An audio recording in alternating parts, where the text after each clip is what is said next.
Happy day and welcome back to Welcome Home. I'm your host, Destiny Cruz. In this episode of Welcome Home, we will be featuring our friends from Little Wings Pet Life, and we'll be giving you some insight into the coronavirus when we talk with our friends over at the Department of Public Health. All of this when Welcome Home returns.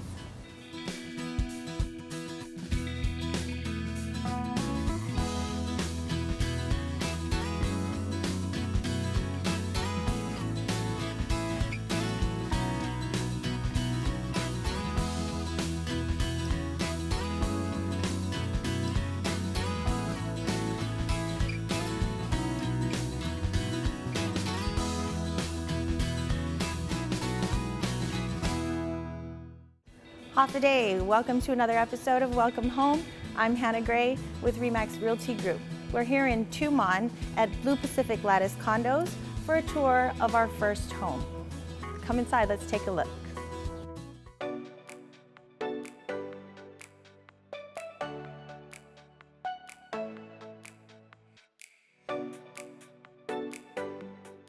Blue Pacific Lattice Condominium, a high-rise nestled along the hillside of Tumon, away from the noise of the busy streets. Everyone needs that sense of security, and this place falls nothing short of it.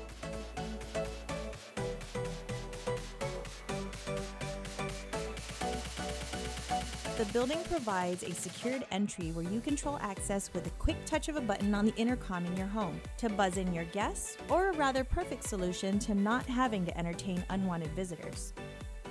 The lobby has a lounge area with tables and chairs and restrooms on the ground floor, a perfect place to enjoy the fresh breeze. A stairway leads you down to the poolside where you can soak up the sun and jump in to cool off. The building is equipped with an elevator, so no need to worry about climbing stairs to get to your door. A couple more amenities: the manager's office in the lobby, a trash chute on every floor, a most welcome convenience to taking out garbage, on-site mail delivery, full backup generator, and 2 assigned parking stalls.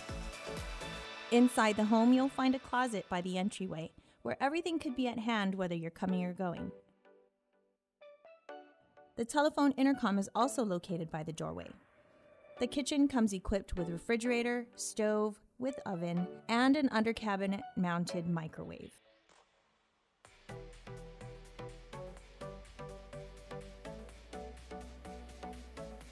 There's lots of cabinet space for all your kitchen accessories and supplies. You'll also take notice of the eccentric red sink.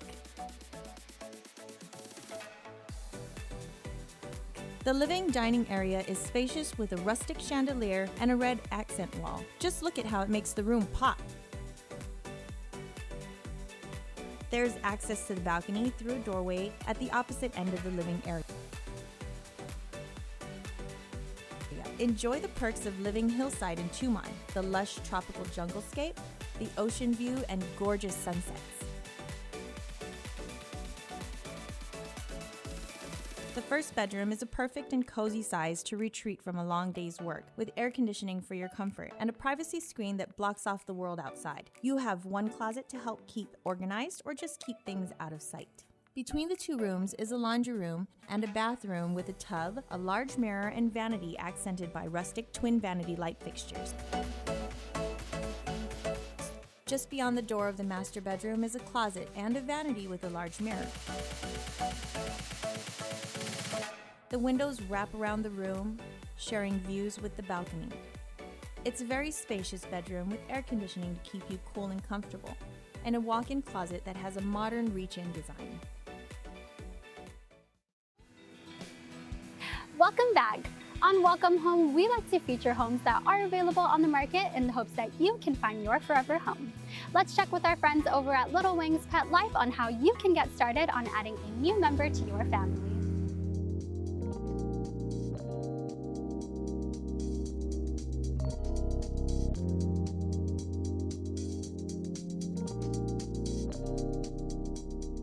Hafa day. My name is Kaylani Plain Cruz, and I am the owner of Little Wings Pet Life. This is Midas.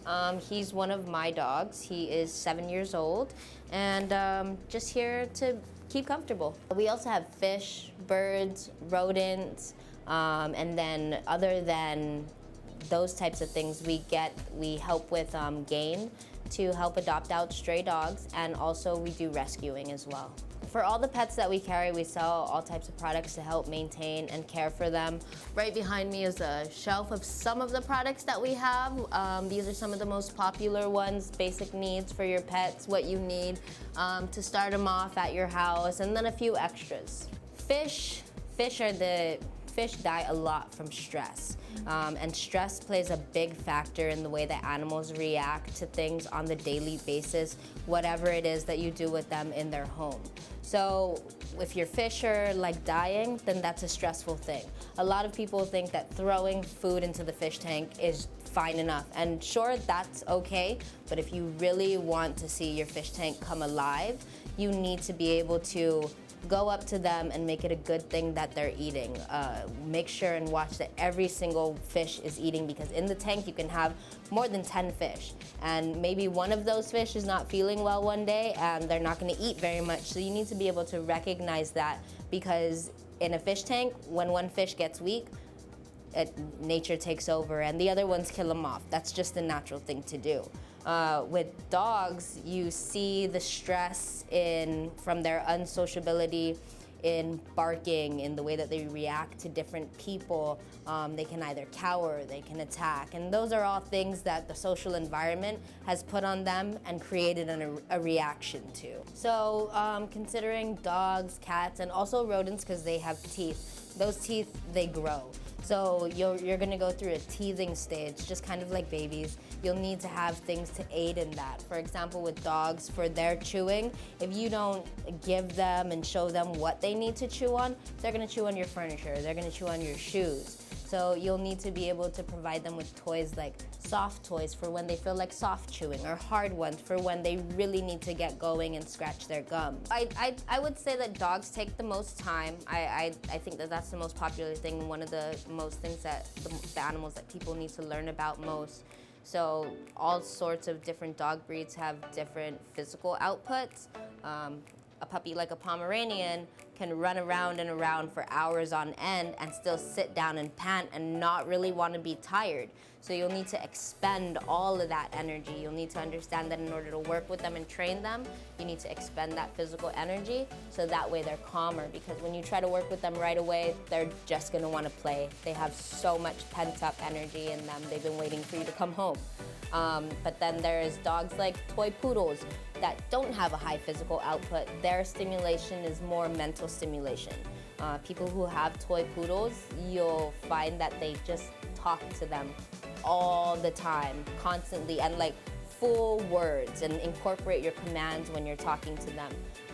They won't need to run around like crazy. They'll still need to play, of course, because they need that stimulation, but it's not gonna be hectic if you live in an apartment with a smaller dog like a toy poodle, where Pomeranians I wouldn't recommend for apartment living. They need a yard to run. For dogs and cats, there are vaccines. For dogs, there's the first 3 vaccines is for things such as your parvovirus, distemper, and that's just to build their immunities so that they don't get those viruses. And then at 12 weeks old, you can get your dog their rabies vaccine. Guam is rabies free, but we still give the vaccine to ensure it doesn't spread. And the rabies vaccine on Guam from your vet comes with a certificate. I want to say it's a certificate of ownership, but the rabies vaccine and that certificate from the vet, that is how the government kind of knows who owns these dogs. So it is by law that you have a rabies vaccine, because you get that certificate from the vet. Well, whether it's with a dog and another dog, or a dog and a cat, usually let's say if it's a kitten or a puppy, it's kind of a little bit of an easier introduction to a new dog at home, because they haven't come to that stage where they're wanting to show any dominance. But slow introductions for sure, because an older dog or a dog you already own, they're comfortable in their area. They're gonna need to be able to see their owner loving this new animal and showing them like, look, it's okay. But then you'll also need to think about, you need to train them how to play together, because you need to train them separately, and then you need to be able to train their personalities together. It would be the same as introducing to, let's say if it's a baby and a puppy, slow introduction. Now you're teaching the puppy how to act around the baby, whether it's don't come up too fast or don't jump on them. Those are all obedience things. Those are things that your animal shouldn't be doing anyway. But if you're introducing an older dog to a baby, it's still the same, but you're dealing with social reactions that dog has already learned from dealing with people. A lot of times it's real easy though. Animals tend to love babies. They won't. Reactions I've seen from them not liking kids or babies is if your kid is not trained to how to treat the animals. Right. Like kids that grab right away, kids that come up too fast. Of course the animal's gonna have a bad reaction. You always want the animal to smell you, the new people, so they know their smell. You come up to them right away, it's gonna scare them. Just like you coming out and scaring a person around the corner. They have no idea it was there, they had no idea you were gonna go raw. So animals, they have their own reactions, and because they can't talk, you have to kind of look in their eyes, read their reactions, and just know the personality of your animal in general. For someone who's having a new baby, if they already have an animal, you need to understand what your animal likes, how they like to be treated. So we offer boarding services, which is our most popular. We take care, when people go off island or they have like staycations and stuff, we take care of dogs, cats, fish, birds, and rodents. And we care for all of the animals here for boarding, or the ones even for sale like they're our own. We offer showering services, flea and tick removal for small up to medium dogs. The showering services, that's another popular service that we provide. The Scentsy one is probably the most popular because people who have big dogs, we have the big sink and the big shower area, so it's easier for us to do. We do nail cutting, ear cleaning, and then we also offer consignment for breeders, local breeders. That's how we get our purebred dogs.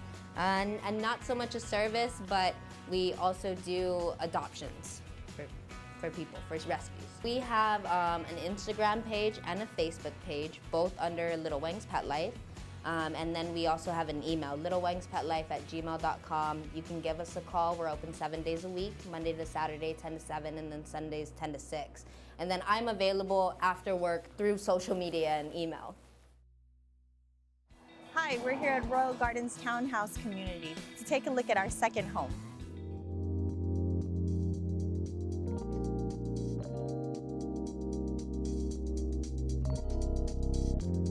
Our second home is here in the townhouse community of Royal Gardens in Tamuning. Amenities include 24-hour security, swimming pool, tennis and basketball courts, mail delivery, 2 assigned parking stalls, trash collection, accordion storm shutters, and grounds maintenance, just to name some.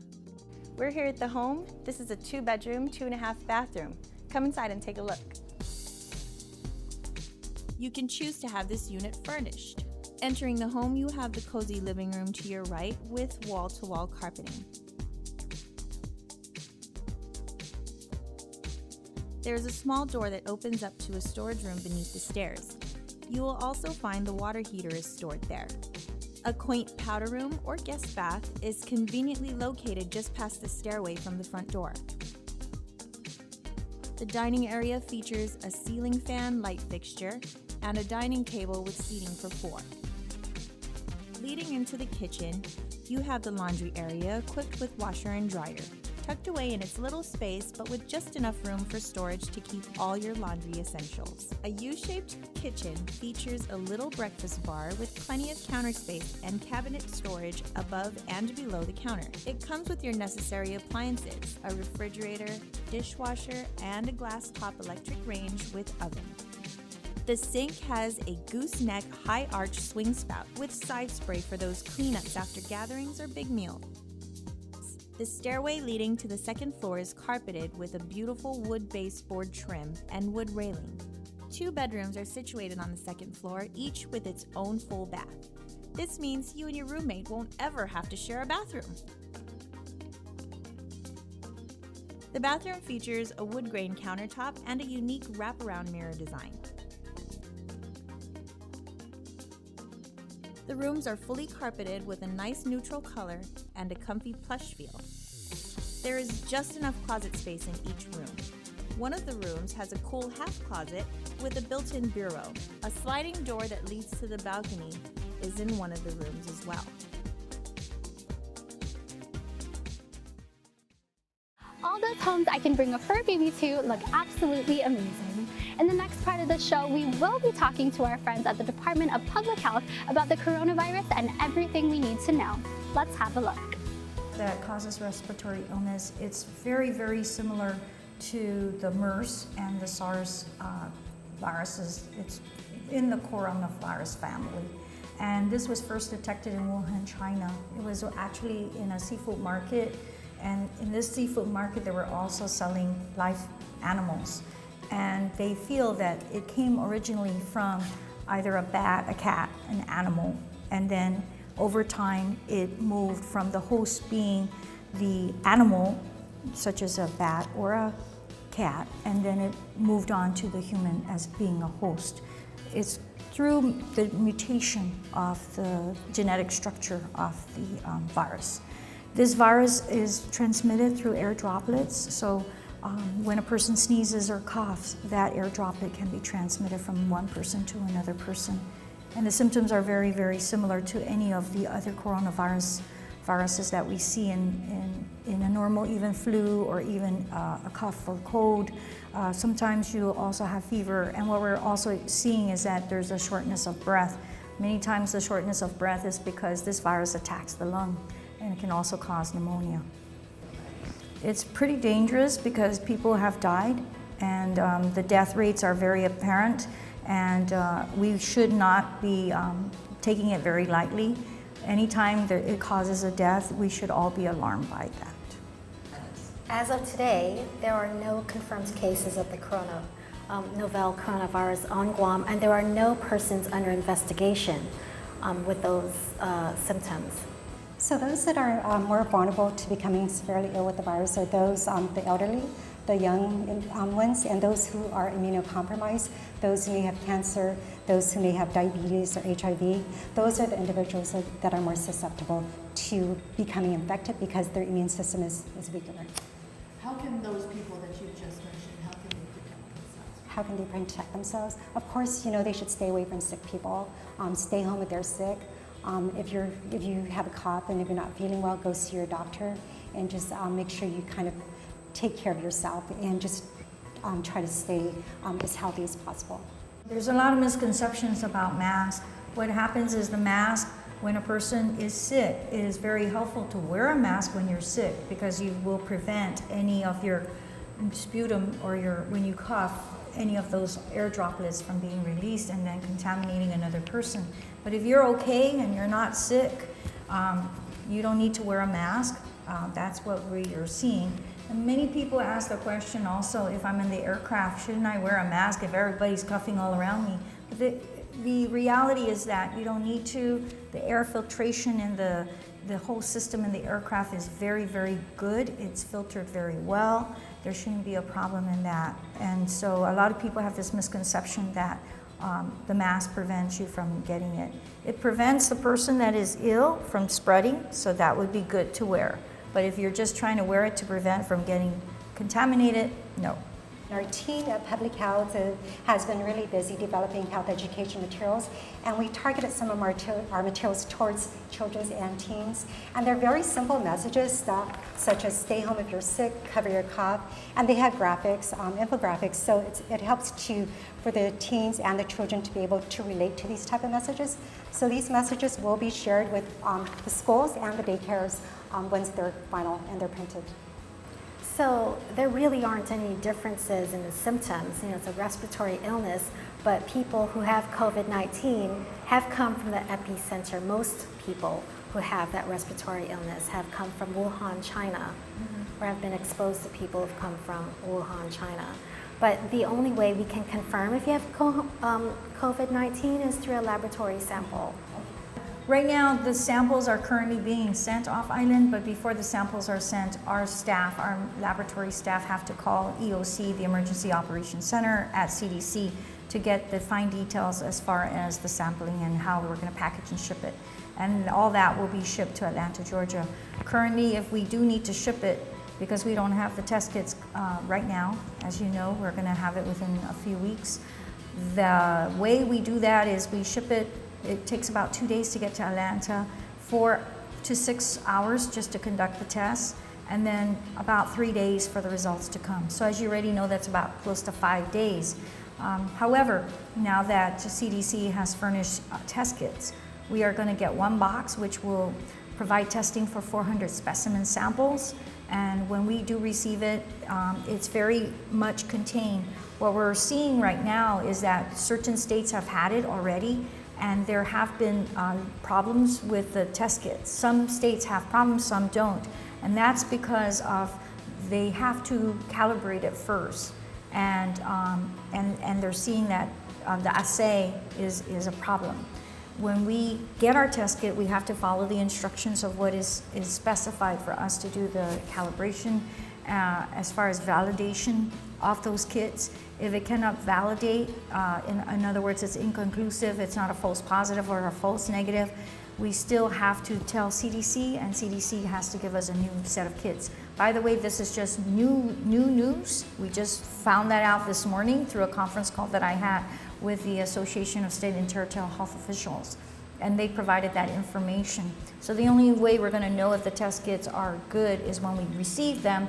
We have to just go through that process to validate it, and once we do, if it doesn't make it through and it's inconclusive, then we just have to wait and have CDC ship us another test kit. The virus doesn't survive. I mean, if you have any virus, they really live off when they take over your immune system. A lot of people not only ask if it's on your desk, but even packages, or some packages coming from anywhere, especially in China. There's really, it's a low way of spreading, very, very low. What are the chances that you will get it is when you touch your mouth or your eyes. That's when the virus can be transmitted. We can have the virus every day in our hands, and if we don't wash our hands and we touch our mouth and our eyes, that's where it goes into your body and it quote unquote hijacks your whole system, and that's when it starts to replicate. It starts to multiply and keeps multiplying, and it attacks your lung, and that's why a lot of people get pneumonia.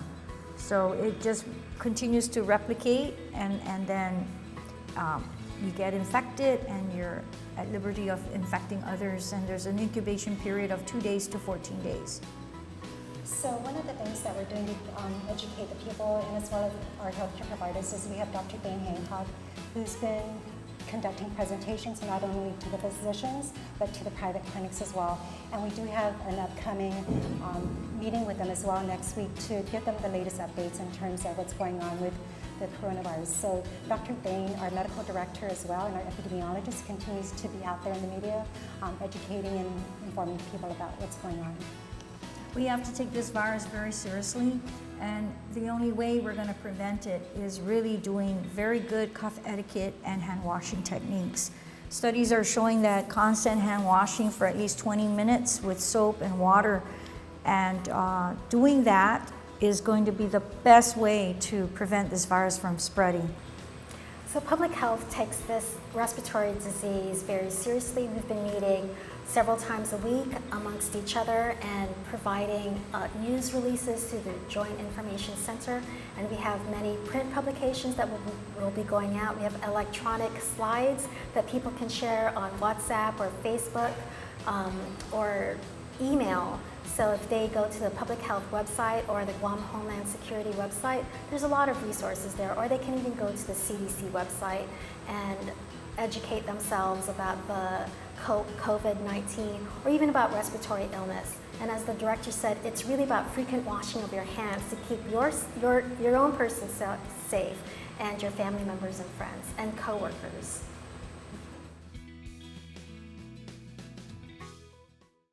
Hi, we're in the beautiful village of Muang at our final home. This is a 2-bedroom, 2-bathroom. Come inside and take a look.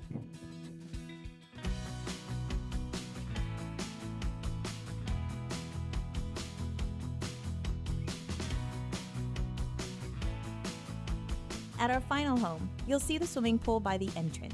There's an elevator around the back corner of the building to get you to the 3rd floor. You'll have peace of mind knowing the building has surveillance cameras in place that monitor all activity throughout the condominium grounds.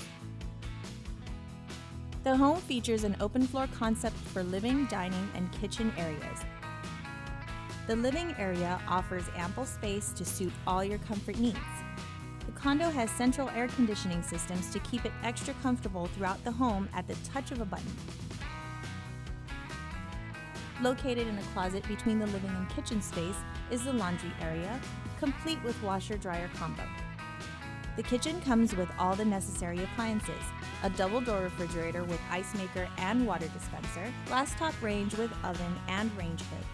The sink is a very large single basin with a single-handle gooseneck faucet with a pull-down spray. There's plenty of storage in the overhead cabinets as well as below the counter, and an under-cabinet mounted shelf for more storage convenience.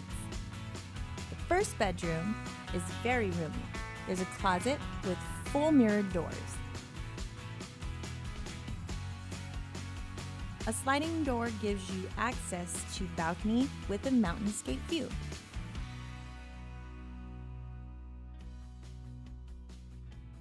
The master bedroom features identical fully mirrored closet doors as the first room. The closet is set up perfectly with hanging bars, drawers, shelves, and hooks for quick and easy organization. There is also a sliding door in this room that leads to the balcony that shares the same beautiful mountainscape view. The master bath has a gorgeous footed bathtub and a shower with rainfall shower head doubled with a handheld shower head. The vanity and sink features give it a very modern and updated feel. Thank you for joining us on this edition of Welcome Home. We hope you enjoyed the tours. If you're interested in any of the homes featured in today's episode, you can contact me at 685-5668 or our RE/MAX Realty Group office at 647-3725. Thanks for joining us. We'll see you again next time.